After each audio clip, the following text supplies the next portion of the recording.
Solar energy corporation of India एक बार फिर चर्चा में है। इस बार चर्चा में चेयरमैन का निष्कासन बना हुआ है। Solar energy corporation of India के चेयरमैन और मैनेजिंग डायरेक्टर रामेश्वर प्रसाद गुप्ता को केंद्र सरकार ने अचानक सेवा से हटा दिया, वो भी उनकी तय अवधि खत्म होने से पहले। इस फैसले ने नौकरशाही और पावर सेक्टर दोनों में हलचल मचा दी है। रामेश्वर प्रसाद गुप्ता 1987 बैच के गुजरात कैडर के पूर्व आईएएस अधिकारी हैं। उन्होंने कई सालों तक केंद्र सरकार में अहम जिम्मेदारियां निभाई। एसईसीआई ज्वाइन करने से पहले वो पर्यावरण, वन और जलवायु परिवर्तन मंत्रालय में सेक्रेटरी के पद पर काम कर चुके हैं।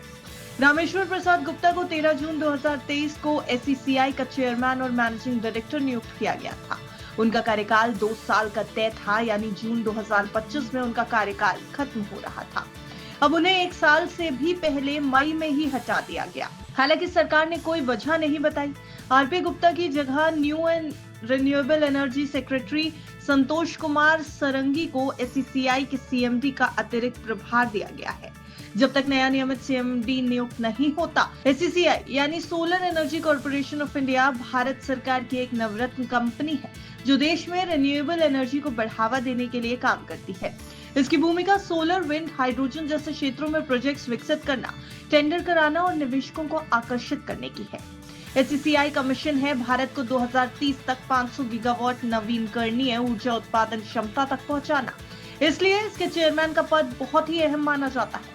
मीडिया में चल रही खबरों के मुताबिक एसईसीआई के चेयरमैन रहते हुए रामेश्वर प्रसाद गुप्ता ने कई विवादित फैसले लिए हैं। नवंबर 2023 में एसईसीआई ने रिलायंस पावर को रिन्यूएबल एनर्जी टेंडर्स से बैन कर दिया था, लेकिन कोर्ट के आदेश के बाद 1 महीने बाद ही ये बैन हटा लिया गया। एसईसीआई ने गौतम अडानी की कंपनी के साथ एक बड़ी सोलर डील भी की थी, जो गुप्ता के कार्यकाल से पहले हुई थी। नवंबर 2024 में अमेरिकी अदालत ने अडानी ग्रुप पर भ्रष्टाचार और सिक्योरिटीज फ्रॉड का आरोप लगाया था।